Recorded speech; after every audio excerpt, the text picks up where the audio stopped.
اعوذ باللہ من الشیطان الرجیم بسم اللہ الرحمن الرحیم بقی الکلام فی حکم نجس العین من حیث اصالت حل الانتفاع به فی غیر ما ثبت حرمته او اصالت العکس۔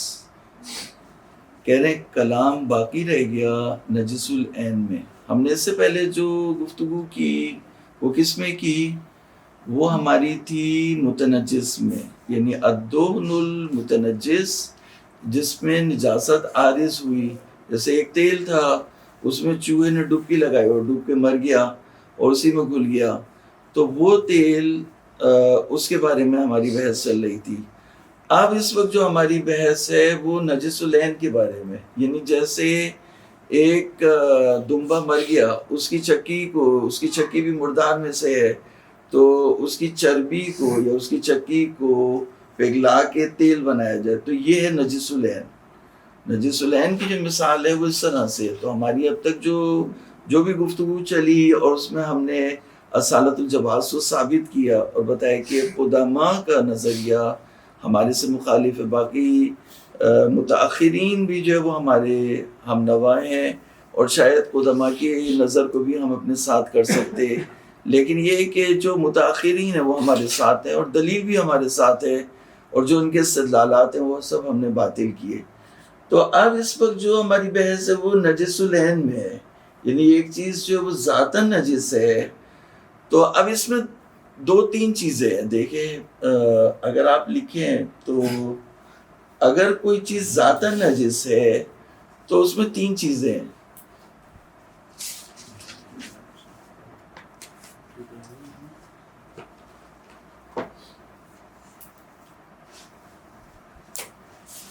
ذاتاً نجس ہے یعنی نجس العین ہے۔ اگر ایک چیز جو ہے وہ نجس العین ہے تو اس میں کچھ چیزیں ہیں۔ نمبر ایک، حرمت بیع۔ نجس العین ہے، ہاں، تو اس میں کچھ چیزیں ہیں، یعنی کچھ امور ہیں جو ہمیں ڈسکس کرنے ہیں۔ اب نقطہ لگا دیں اس کے آگے، تو وہ جو امور ہمیں ڈسکس کرنے ہیں اس میں کچھ امور ہیں قابل بحث ہیں۔ نمبر ایک جو ہے وہ کیا ہے؟ حرمت بیع، یعنی اگر ایک چیز ذاتاً نجس ہے تو بہت سے فقہا اس کے بیچنے کو صحیح نہیں سمجھتے۔ حرمت بیع کو صحیح نہیں سمجھتے، لیکن بیع اگر صحیح نہیں سمجھتے، ٹھیک ہے، مارکیٹ میں اسے نہیں رکھ سکتے، تو کیا اس سے باقی بھی صفات حرام ہیں؟ تو دوسری چیز جو ہے وہ دوسری چیز لکھیے، ہاں، الانتفاعات۔ نمبر دو اگلی لائن میں لکھنا، الانتفاعات یعنی فائدے،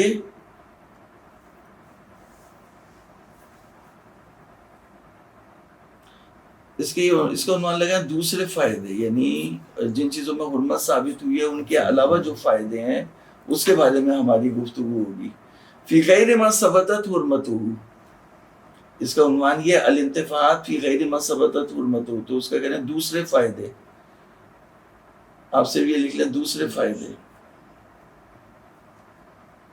تو دوسرے فائدے نہیں، پہلا جو فائدہ ہے، جیسے جو مردار ہے، مردار کا جو مین فائدہ ہے وہ کھانا ہے، شراب کا مین فائدہ پینا ہے، اور جو جوا ہے اس کا مین فائدہ کھیلنا ہے، اور جو بت ہیں ان کا مین فائدہ جو ہے وہ اس کی عبادت کرنا ہے، تو مین فائدے میں تو وہ حرام ہے، تو وہاں حرمت بیع بھی ثابت ہو جائے گی، حرمت انتفاع بھی ثابت ہو جائے گی۔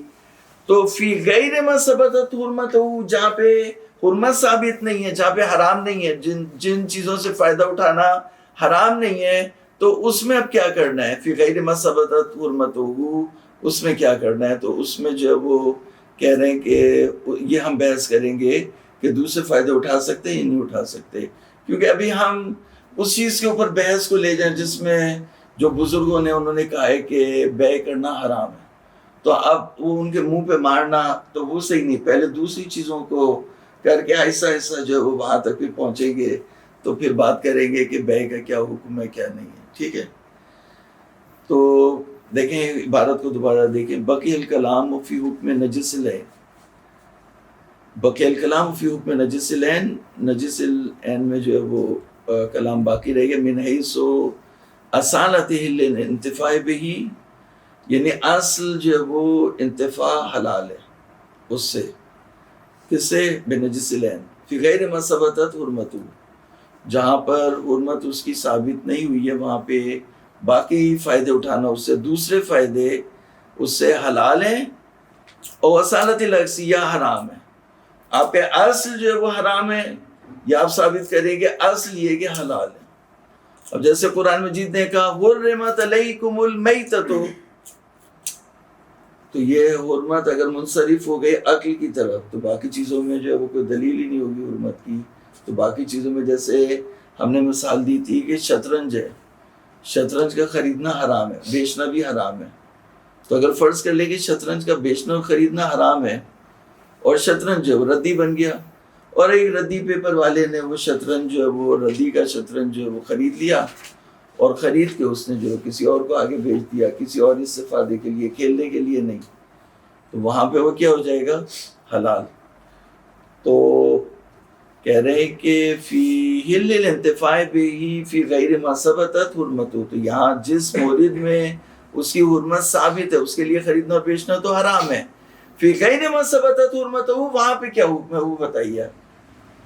فَعَلَمَ أَنَّ ظَاهِرَ الْأَكْثَرِ أَصَالَةُ حُرْمَةِ الْانْتِفَاعِ بِنَجِسِ الْعَيْنِ وَالظَّاهِرُ فَخْرُ الدِّينِ فِي شَرْحِ الْإِرْشَادِ وَالْفَاضِلِ الْمِقْدَادِ الْإِجْمَاعُ وَالْعَدَالَةُ، کہنا ظاہر اکثر جو ہے وہ ان کے ہاں اصل یہ ہے کہ حرمت الانتفاع، بلکہ فخر الدین جو تھے وہ بیٹے تھے علامہ ہلی کے، تو علامہ ہلی کے بیٹے تھے فخر الدین فخر المحققین، جو وہ ارشاد جو وہ علامہ ہلی کی کتاب ہے، اور ظاہر ہے جو بھی بعد میں آئے وہ علامہ کی کتاب کے اوپر شرح لکھتے تھے، تو علامہ سے اپنی جو ہے وہ بناتے تھے، علامہ تھے علامہ ہلی اپنے زمانے میں جو ہے وہ بہت بڑے فقیہ تھے، تو فقہ کا جو ایک پلر تھے، تو ان کے بعد جو بھی آتا تھا وہ ان کی کتاب پہ اپنی جو ہے وہ ویوز اور اپنی آراء اور اپنے فتووں کو، اپنی نظر کو ان کے لحاظ سے ظاہر کرتا تھا۔ مفتی کے ہلی بہنوئی تھے یا داماد تھے؟ کون؟ مفتی کے ہلی ماموں تھے ان کے۔ والفاضل المقداد، فاضل المقداد، یہ دو کہہ رہے ہیں کہ اس کے اوپر اجماع ہوا ہے، حیث استدلہ کا الف جو ہے وہ تسنیہ کی طرف ان دو کی طرف پلٹتا ہے، ان دو نے استدلال کیا علی عدم جواز بیع الاعیان النجسہ، انہوں نے استدلال کیا کہ نجس چیز کا بیچنا حرام ہے، اس کی وجہ یہ بانہا محرمۃ الانتفاع، کہ اس سے فائدہ اٹھانا حرام ہے، وَكُلُّ مَا هُوَ كَذَلِكَ، ہر وہ چیز جس سے فائدہ اٹھانا حرام ہو تو اس کا بیچنا بھی حرام ہوتا ہے۔ قال اما الصغرى، کہہ رہے جہاں تک صغرا کی بات ہے، یعنی صغرا کیا تھی؟ یعنی صغرا یہ تھی کہ عدم جواز بیع النجس بانہا محرمۃ الانتفاع، تو صغرا یہ ہوئی کہ صغرا لکھے عین النجس، نجس العین ہوا محرم الانتفاع، یہ صغرا،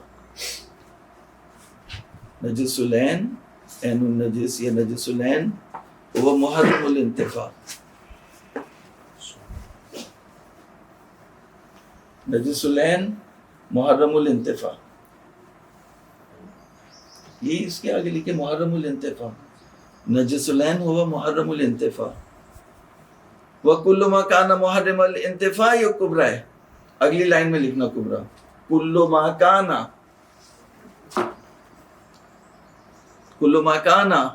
محرم الانتفاع، یعنی ہوا محرم الانتفاع، ہر وہ چیز جو اس سے فائدہ اٹھانا حرام ہو، ہر وہ چیز جس سے فائدہ اٹھانا حرام ہو، لا یجوز بیعہ، اس کو بیچنا جائز نہیں ہے، اس کو بیچنا بھی حرام ہے، جب فائدہ اٹھانا حرام ہے، کھانا حرام ہے، مردار کا کھانا حرام ہے، تو بیچنا بھی کیا ہے؟ حرام ہے۔ جی کل ما کان محرم الانتفاع،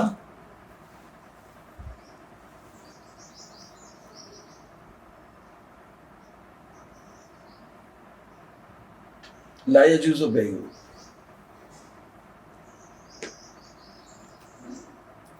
لا یجوز کل ما کان محرم الانتفاع لا یجوز بیعہ. تو اس کا نتیجہ کیا نکلے گا؟ صغرا ہو گئی کہ نجس العین محرم الانتفاع، وکل ما کان محرم الانتفاع لا یجوز بیعہ. تو نتیجہ کیا نکلے گا؟ نکالو نتیجہ، نکالیے. یہ صغرا ہو گئی نا، نجس العین محرم الانتفاع. اب اسی کے نیچے لکھنا تھا کل ما کان محرم الانتفاع لا یجوز بیعہ. تو نتیجہ نکالو اس سے. اس میں حد وسط کیا ہے، حد اصغر کیا ہے، حد اکبر کیا ہے؟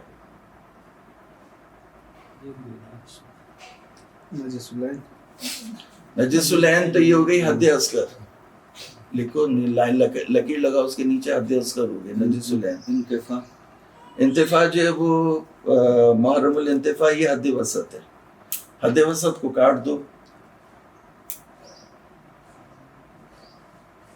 یہ دیکھو نکلے ہے نا، نجس العین محرم الانتفاع. یہ نجس العین جو ہے وہ گئی حد اصغر، محرم الانتفاع یہ ہوگی حد وسط. کل ما کان محرم الانتفاع یہ بھی ہوگا حد وسط. تو یہ حد وسط جو ہے وہ کٹ جائے گی، یہ بھی کٹ جائے گی. تو کیا رہے گی؟ نجس العین، اور اس کے بعد پھر جو وہ نجس العین لا یجوز بیعہ. یہ ہے نتیجہ.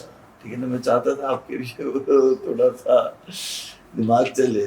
نجس العین لا یجوز بیعہ، یہ نتیجہ نکالا آپ نے. قال اما الصغرى فاجماعیہ. صغرا اجماعی ہے کہ نجس العین محرم الانتفاع. وَيَظْهَرْ مِنَ الْحَدَائِقِ فِي مَسْأَلَةِ الْانْتِفَاعِ بِالدُّهْنِ الْمُتَنَجِّسِ فِي غَيْرِ الْاسْتِسْقَاءِ نِسْبَةُ ذَلِكَ إِلَى الْأَصْحَابِ. ظاہر ہوتا ہے کس سے؟ حدائق سے. مسئلہ انتفاع بالدہن المتنجس میں فی غیر الاستسقاء، غیر استسقاء میں انہوں نے کہا کہ نسبت ذالکہ، یعنی حرمت کو نسبت دی اصحاب کی طرف. تو مسئلہ کون سا ہے؟ مسئلہ ہے کہ دہن متنجس سے آپ چراغ جلانے کے علاوہ کوئی دوسرا فائدہ اٹھانا چاہ رہے ہیں دہن متنجس سے. تو دہن متنجس سے چراغ کے علاوہ دوسرا فائدہ اٹھانا چاہ رہے ہیں، اس کی نسبت جو ہے وہ دی گئی کس کی طرف؟ اصحاب کی طرف. کہ اصحاب دوسرے فائدے کو جائز نہیں سمجھتے. تو جب متنجس میں فائدہ اٹھانے کو چراغ کے بارے میں تو نص آئی، اب چراغ کے علاوہ دوسرا فائدہ اٹھانا جائز نہیں سمجھتے. جیسے صابن بنا لیں یا جرب کی جیسے بیماری ہے اس سے، یا سفینوں میں یا موٹرز میں دوسرے کاموں کے لیے جب اس کو جائز نہیں سمجھتے، تو پھر نجس العین کو کہاں جائز سمجھیں گے؟ وَيَدُلُّ عَلَيْهِ ظَوَاهِرُ الْكِتَابِ وَالسُّنَّةِ. ظواہر کتاب و سنت اس کے اوپر دلالت کرتے. حرمت علیکم المیتۃ والدم بناء علی ما ذکرہ الشیخ والعلامہ من ارادۃ جمیع الانتفاعات. لکھے اس کو، آیت کو لکھے، استدلال ان کا جو ہے وہ آیت ہے. یہ جو آپ نے نتیجہ نکالا نا، نجس العین لا یجوز بیعہ، اس کی دلیل دے رہے ہیں. اب یہ تو اجماع جی ہاں آیت ہے. حرمت علیکم المیتۃ، دیکھ کے لکھنے کو اچھا ہے. ہاں یہ 4 لفظ لکھنے، حرمت علیکم المیتۃ والدم، بس یاد ہے. حرمت پہلا لفظ، علیکم دوسرا لفظ، المیتۃ تیسرا لفظ، والدم چوتھا لفظ. یہ 4 لفظ لکھنے. حرمت علیکم المیتۃ والدم،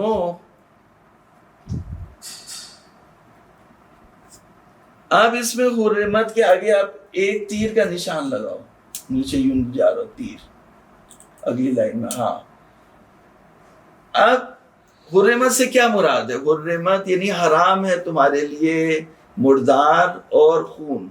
حرام ہے تو کیا حرام ہے؟ تو 2 احتمالات ہیں اس میں لکھے. اس میں لکھے کہ 2 احتمالات ہیں. نمبر ایک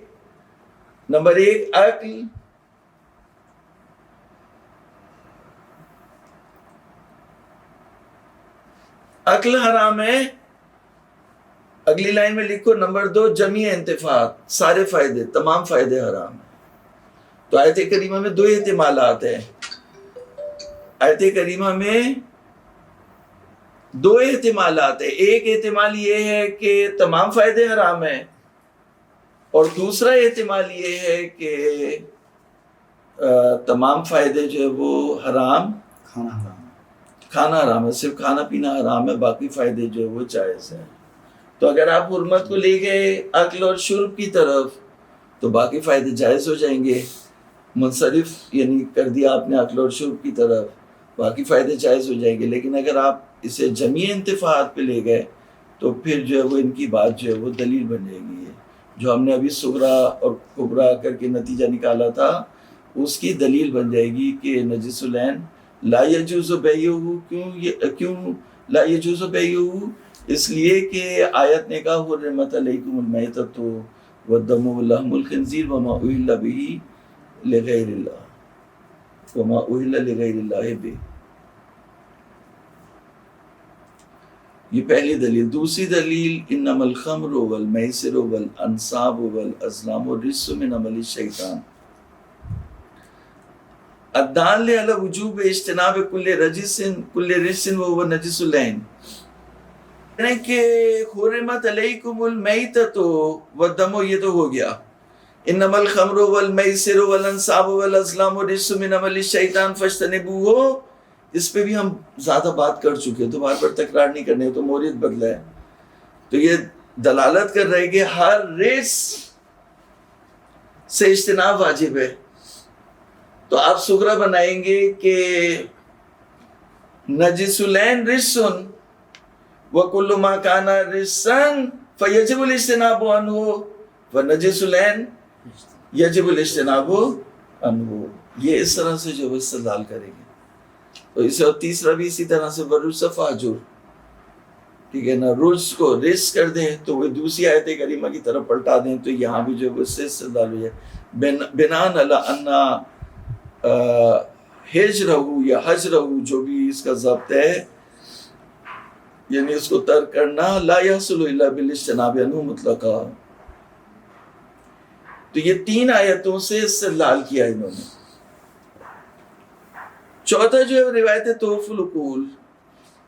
تحف العقول میں انہوں نے کہا کہ النہی عن بیع وجوہ النجس، کہا اس لیے کہ اس سے ہر طرح کا فائدہ اٹھانا، اس کو بیچنا، اس کو رکھنا، اس کو خریدنا، اس سے جو ہے وہ ہر طرح کے فائدے اٹھانا حرام ہے. تو جب ہر طرح کے فائدے بول دیے تو بات ختم ہوگی، پھر کس بات کی بحث.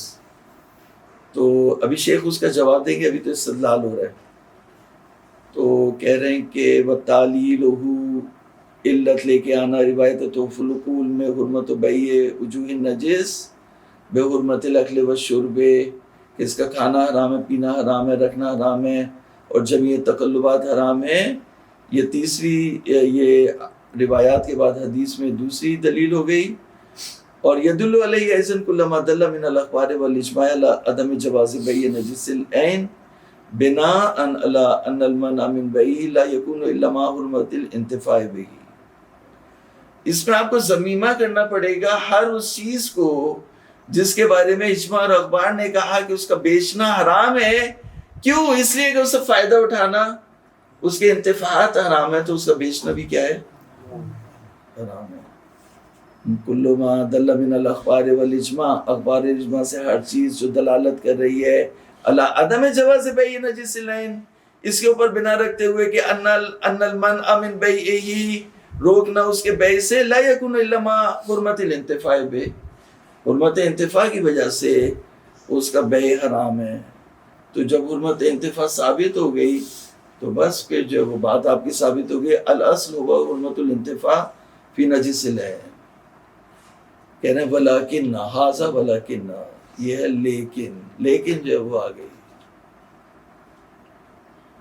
وہ ایک صاحب جو ہے وہ بیگم کا کہا کہ کھانا تو بہت اچھا بنا ہے لیکن میرے سے زیادہ ہے، تو لیکن آ گئی نا، تو یعنی بات پلٹ گئی. تو شیخ نے بھی جو ہے وہ کہا یہ ساری دلیلیں ہیں لیکن یعنی ہم نے اس اصل کو نہیں ماننا. التعامل یقضی بعدم الجواز الاعتماد فی مقابل اصالت الاباحہ علی شیء مما ذکر. اصالۃ الاباحہ کے مقابلے میں جتنی یہ دلیلیں دی گئیں ان میں سے ایک دلیل بھی اصالۃ الاباحہ کے مقابلے میں کھڑی نہیں ہو سکتی. یہ کون کہہ رہا ہے؟ شیخ انصاری. میں نہیں کہہ رہا، شیخ انصاری کہہ رہا ہے. چپ ہو کے کھا لیتے تو مزید مرچ وغیرہ سے بچ جاتا. جی. اما آیات التحریم والاجتناب والحجر، 3 آیات تھی نا، حرمت علیکم المیتۃ انما الخمر والمیسر، اور تیسری تھی ورز فاجر. یہ ظہور رکھتی ہیں فی الانتفاعات المقصودہ. یہ مقصودہ جو ہے نا وہ اس کو دیکھنا چاہیے. یعنی جب کہا کہ حرمت علیکم المیتۃ تو جو مقصود منافع ہیں اس میں حرام قرار دیا. تو مقصود منافع کیا ہے؟ مردار سے کھانا ہے، شراب سے پینا ہے، اور جوئے سے کھیلنا ہے.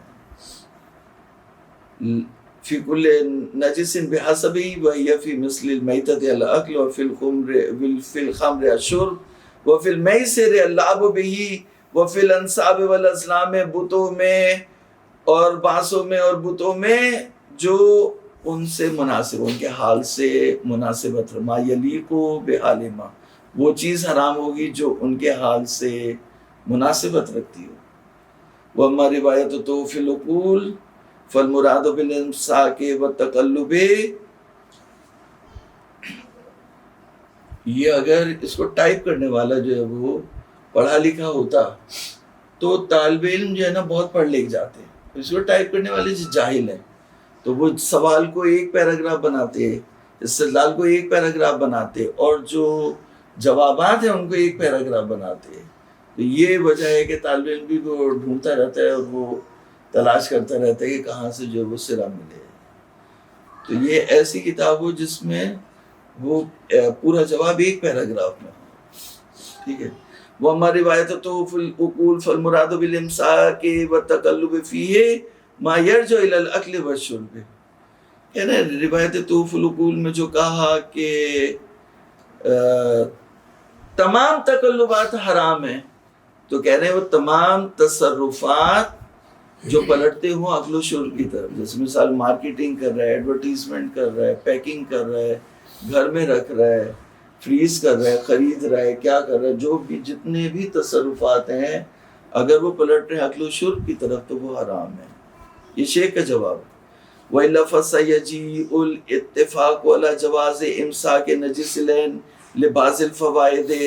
بعض فائدوں کے لیے نجس العین کو رکھنا جائز ہے. یہ بات آئے گی. شیخ اپنی جیب سے نہیں کہہ رہے، نکالیں گے کلمات مشہور سے. وَمَا دَلَّ مِنَ الْإِجْمَاعِ وَالْأَخْبَارِ عَلَى حُرْمَةِ بَيْعِ نَجِسِ الْعَيْنِ قَدْ يُدَّعَى اخْتِصَاصُهُ بِغَيْرِ مَا يَحِلُّ الْانْتِفَاعُ الْمُعْتَدُّ بِهِ. اور جو چیز دلالت کرتی ہے اجماع اور اخبار سے کہ نجس العین کا بیچنا حرام ہے، اس کا بھی اختصاص، اس میں بھی ادعائے اختصاص کیا گیا ہے، یعنی انہی چیزوں کی طرف. یہ بغیر ما یحل الانتفاع المعتد بہ، یعنی اکل اور شرب کی طرف. اس کو بھی اکل اور شرب کی طرف پلٹا دیں. اور بمنع استلزام لحرمت الانتفاع، اور پھر یہ کہ آپ استلزام نہ نکالیں. استلزام کیا نہیں نکالیں؟ دیکھیے ادھر دیکھیے. جیسے آپ کہتے ہیں آگ کا لازمت دھواں ہے، تو وہ تو ذاتی ہے، جہاں بھی آگ ہوگی دھواں ہوگا. تو آگ جل رہی ہے، جلنے کا دھواں ہوگا. تو آگ کا دھواں آگ کا ذاتی ہے، لازمہ ہے، اس سے الگ نہیں ہو سکتا. آپ جو یہ بات کہہ رہے ہیں کہ جہاں بھی ایک چیز کا بیچنا حرام ہے تو اس کے فائدے حرام ہیں، یہ لازمہ آپ ہٹا لیں. لیکن جملے کو جہاں بھی ایک چیز کا بیچنا حرام ہے، اس کے فائدے حرام ہو، اس کا لازمہ یہ ہو کہ اس کے فائدے حرام ہو، یہ لازمہ آپ ہٹا لیں. جہاں بھی ایک چیز کا بیچنا حرام ہے،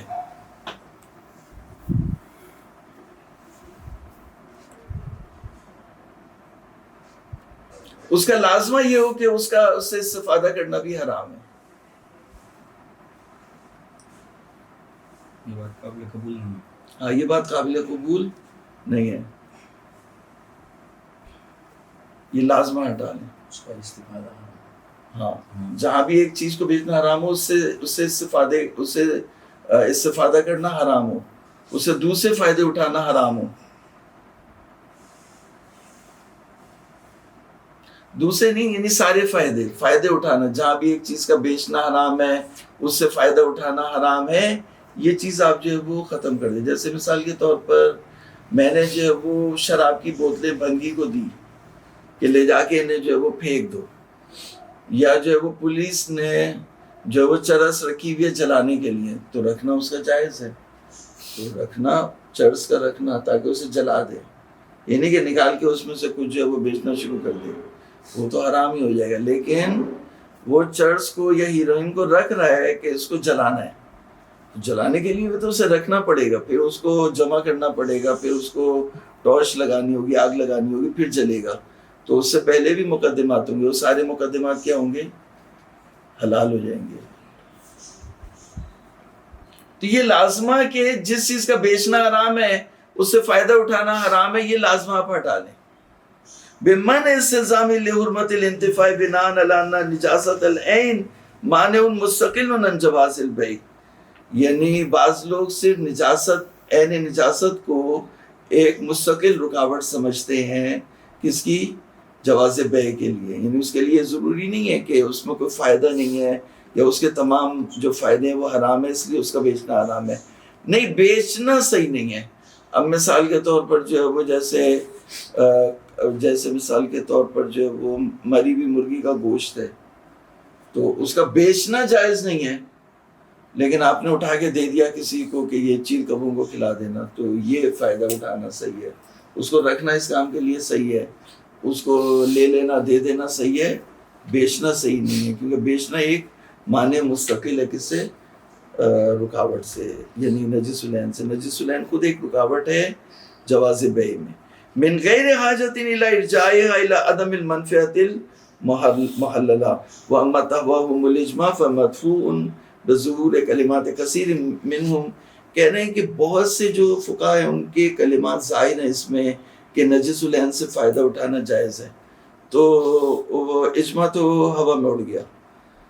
کہا میں ایک عبارت نقل کرتا ہوں، بظہور کلمات کثیر منہم فی جواز الانتفاع فی الجملۃ قال فی المبسوط اما ان سرجین ما لا یوکل لحمہ، یعنی سرگین کہتے ہیں عربی میں، فارسی میں کہتے ہیں سرگین، اس کو عربی میں مانا سرجین، یعنی فضلہ اس کا جو ہے وہ جیسے اونٹ کا فضلہ تو نجس نہیں ہے، پاک ہے، لیکن جیسے ہم تصور کریں کہ گھوڑے کا فضلہ، ٹھیک ہے، یا جو جس کا گوشت نہیں کھایا جاتا ہے، شیر کا فضلہ یا بھیڑیے کا فضلہ، تو جس کا گوشت نہیں کھایا جاتا اس کا فضلہ، وعذرۃ الانسان، انسان کا فضلہ، وخر الکلاب، اور کتوں کا فضلہ، لا یجوز بیعها ویجوز الانتفاع بها فی الزروع والکروم واصول الشجر بلا خلاف، اور اس کا فائدہ اٹھایا جا سکتا ہے زراعت میں اور بیج میں اور درخت کی جڑیں لگانے میں بغیر کسی اختلاف کے۔ تو یہ نجس العین ہے، اس نجس العین کا بیچنا حرام ہے، لیکن شیخ نے کہا بیچنے کے حرام ہونے کے باوجود اس کا دوسرے فائدے اس سے اٹھانا کیا ہے؟ جائز ہے۔ وقال العلامہ فی التذکرۃ یجوز اقتناء الاعیان النجسہ لفائدۃ، علامہ نے تذکرے میں کہا کہ اعیان نجسہ کو اسٹور کرنا، ان کا اسٹوریج کسی فائدے کے لیے بنا ہوا، اور اسی طرح قواعد میں بھی کہا، اور اسی بات کو صاحب جامع المقاصد نے بھی اس کی تائید کر دی، تو اس کا مطلب ہے کوئی غلط بات علامہ نے کی ہوتی تو ایک اعتراضات کی بوچھاڑ شروع ہو جاتی۔ وزاد علیہ قولہ، وزاد علیہ قولہ، قولہ پڑھیں گے، قول کو اس نے اضافہ کیا، لیکن حاضی لا تسیرها دالا بحیث یقابل بالمال، یہ جو بات کہی انہوں نے یہ کس کی طرف پلٹ رہی ہے؟ یہ کہہ رہے ہیں کہ اگر ہم نے یہ کہا کہ جو نجس العین ہے ان کو رکھنا، ان سے استفادہ کرنا جائز ہے، تو یہ مت سمجھیے گا، غلط فہمی میں رہنے کی ضرورت نہیں ہے کہ یہ مال بن گیا اور مال کو جو بیچنا جائز ہے، تو ہاں یہ بیچنا حرام ہے لیکن فائدے اٹھانا صحیح ہے، یہ میرا نظریہ نہیں ہے، ان کا نظریہ ہے، ٹھیک ہے نا، اس میں انہیں تضاد ہے، لیکن یہ وہ اس کے قائل ہوتے تھے۔ لیکن لا تسیرها مالا، مال اس کو نہیں بنا دیتا، بحیث یقابل بالمال، کہ بے کی جو لغوی تعریف ہے وہ یہی ہے مقابلت مال بمال. وقال فی باب الاطعمة والاشربة من المختلف ان شعر الخنزیر يجوز استعماله مطلقا مستدلا بان نجاسته لا يمنع الانتفاع به لما فيه من المنفعة الخالية عن ضرر عاجل وآجل. وقال الشهيد في قواعده النجاسة ما حرم استعماله في الصلاة والأغذية للاستحضار وللتوسل بها إلى الزراعة. ثم ذکر شہید نے قواعد میں کہا کہ نجاست وہ ہے کہ نماز میں اور کھانے میں اس کا استعمال حرام ہے کیونکہ قذر ہے، گندی چیز ہے، اور کیونکہ اس سے نقصانات ہوتے ہیں.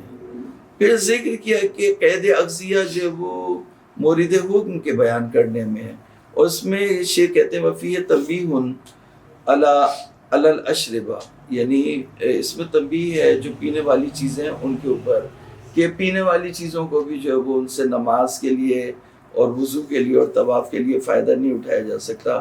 کما ان الصلاۃ تنبیہ علی الطواف انتہا وکالنص فی جواز الانتفاع فی النجس فی غیرہ.